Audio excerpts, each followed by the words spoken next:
जय जगन्नाथ सांग मैंने आशा करुँच आपण समस्ते भलरे थे। मु राकेश आपण मानक स्वागत करुँची degree education Odisha YouTube channel को। तो आजिकार आम टॉपिक रही +3 हिस्ट्री ऑनर्स कोर कोर्स 3 रो द्वितीय यूनिट जार कि नाम रही परिवर्तित राजनैतिक व्यवस्था ख्रीष्टपूर्व 300 रु ख्रीष्टाब्द 300 पर्यंत। तेबे आजिकार ही क्लास टी यूनिट रे थिबा समस्त इम्पोर्टाट रो 2 मार्क क्वेश्चन गुड़ी को आम भल भाव में डिस्कसन करवा। जदि आपण क्लास टी भल लगुए तेज निहाती भाव क्लास टी गोटे लाइक करेंगे और निश्चित भाव में चैनल टी को सब्सक्राइब करेंगे। तेज प्रथम क्वेश्चन देखिए, राजनैतिक दूरदृष्टि नहीं महाराजा बिंबिसार केउं राजपरिवार सहित निजर वैवाहिक संपर्क प्रतिष्ठा करथिले एवं एही मिश्रण साहाय्य केउं जिला को से यौतुक रूपे से निज अधीन को आनी थे।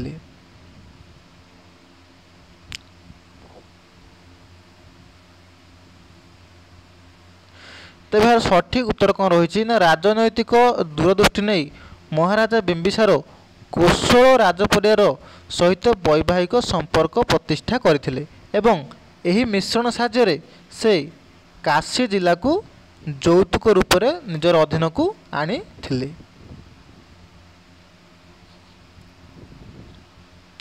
तापर हम देखिबा 2 नंबर क्वेश्चन को कौन देछि ना नंदवंशर पतन केबे घटिथिला एवं एहा परे केउ राजवंश शासन को आसीथिला। तबे नंदवंशर पतन हमर 300 ख्रीष्टपूर्व 321 रे घटिथिला। एहा परे मौर्य राजवंश शासन को बा क्षमता को आसीथिला। तापर हम देखिबा 3 नंबर क्वेश्चन कौन देछि ना चंद्रगुप्त मौर्यंको राज्यजय को केतोटी पर्यायर विभक्त कराई और सेगुड़िक कौन कौन आमको पचारि। तेज यार सठिक उत्तर कौन रही ना चंद्रगुप्त मौर्यंको राज्यजय को साधारणतः 3 गोटी पर्यायर विभक्त कराई। सेगुड़ी हूँ कौन कौन ना यथा उत्तर पश्चिम भारत को ग्रीक मानक नियंत्रण मुक्ति करवा। द्वितीयटी कौन रही ना नंद साम्राज्य विरुद्ध में राजनैतिक विप्लव एवं तृतीयटी हूँ कौन ना सेल्यूकस निक्तारांक विरुद्ध में युद्ध एवं अन्यान्य राज्य जय।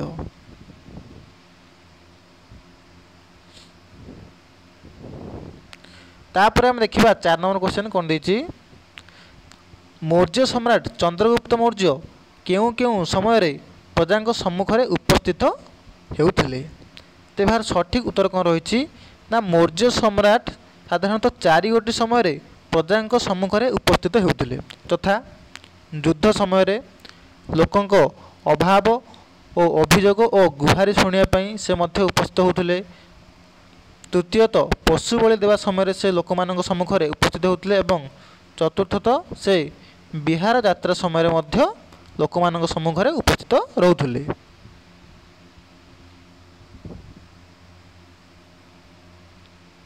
तापर हम देखिबा 5 नंबर क्वेश्चन कौन देछि ना मौर्य मान शासन संबंध में सर्वाधिक तथ्य प्रदान करुवा विदेशी ग्रंथर नाम कौन एवं यार रचयिता बा स्रष्टा किए अटंती एवं एथिरु कौन कौन सब जानापी मिली थाए। तो यार सठिक उत्तर रही कौन नामर ना मौर्य मान शासन समय सर्वाधिक तथ्य प्रदान करुवा विदेशी ग्रंथर नाम हूँ कौन ना इंडिका। यार रचयिता होती किए ना ग्रीक परिव्राजक मेगास्थेनिस अटंती।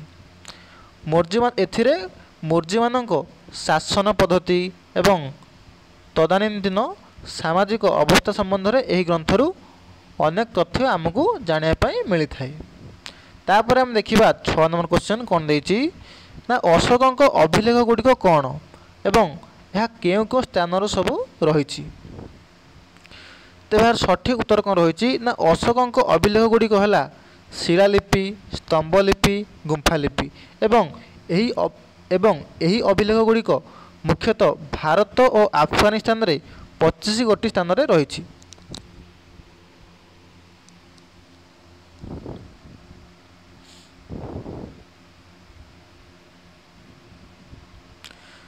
तापर हम देखिबा 7 नंबर क्वेश्चन कौन देछि सम्राट अशोक केबे सिंहासन आरोहण करथिले एवं तांको राज्याभिषेकर केते वर्ष परे से कलिंग को आक्रमण करथिले। तेज यार सठिक उत्तर कौन रही ना सम्राट अशोक ଖ୍ରୀଷ୍ଟपूର୍ବ 273 सिंहासन आरोहण करथिले एवं से तांको राज्याभिषेकर अष्टम बा 8 नंबर वर्ष रे से कलिंग को आक्रमण करथिले।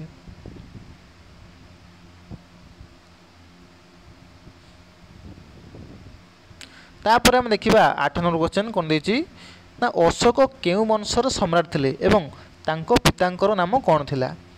तेबार सठिक उत्तर कोन रहिछि ना अशोक थिले मौर्य वंशर सम्राट और तांको पितांकर नाम कौन थिला ना बिंदुसार थिला।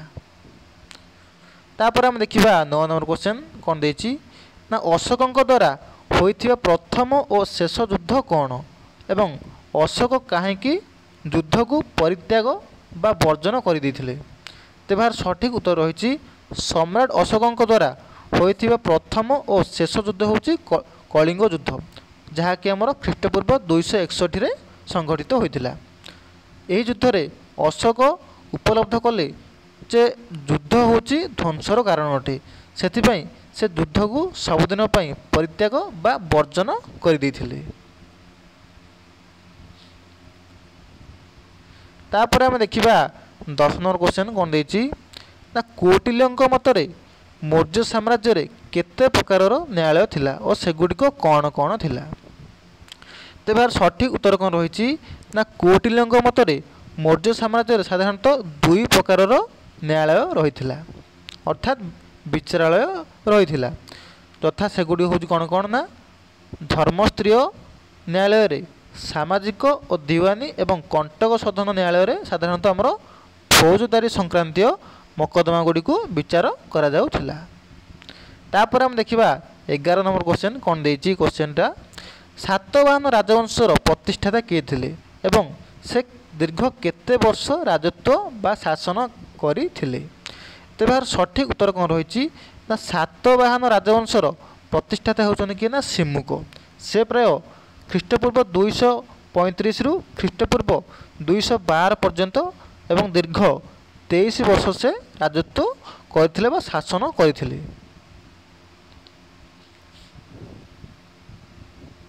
तापर हम देखिबा 12 नंबर क्वेश्चन कौन देछि ना सुवर्ण कौन कार्सापण क्या कह जाए। तेबार सठिक उत्तर कौन रही ना उभय सुना एवं रूपार मिश्रण रे प्रचलित होइथिबा सातवाहन मानकर मुद्रा को कौन कहुला ना सुवर्ण बोली कह जाउथुला। सातवाहन राजत्व समय प्रचलित मुद्रा को कौन कहुला ना कार्सापण बा कर्सापण बोली कह जाउथुला। तापर हम देखिबा 13 नंबर क्वेश्चन कौन देछि ना भारत रे कुषाण साम्राज्यर प्रतिष्ठाता किए थिले एवं से केबे सिंहासन आरोहण करथिले। तेबार सठिक उत्तर कौन रही ना भारत रे कुषाण साम्राज्यर प्रतिष्ठाता थिले कनिष्क एवं से 78 रे एवं से 78 ख्रीष्टाब्द रे सिंहासन आरोहण करथिले।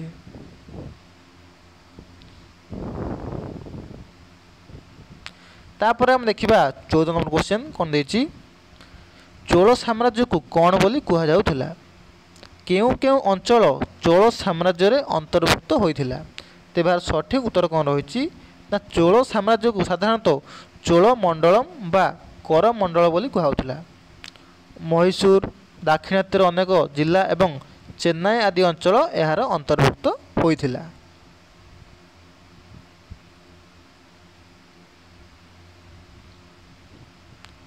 बर्तमान आम 15 नंबर क्वेश्चन को देखिबा शेष क्वेश्चन को देखिबा कौन देछि ना श्रवण बेलगोला ठारे कहार प्रतिमूर्ति देखिया को मिले एवं यह केउ स्थापत्यर निदर्शन अटे। तेबार सठिक उत्तर कौन रही ना श्रवण बेलगोला ठारे गमेतेश्वर प्रतिमूर्ति आमको देखिया पाई मिली थाए एवं यह चोल स्थापत्यर एक निदर्शन अटे। धन्यवाद सांग मैंने आशा करछि आपन क्लासटी निहाती भाव में भल लगी जदि आपन क्लासटी भल लगी थाए तेज निहाती भाव में क्लासटी को लाइक करेंगे और निश्चित भाव में चैनल को सब्सक्राइब करेंगे।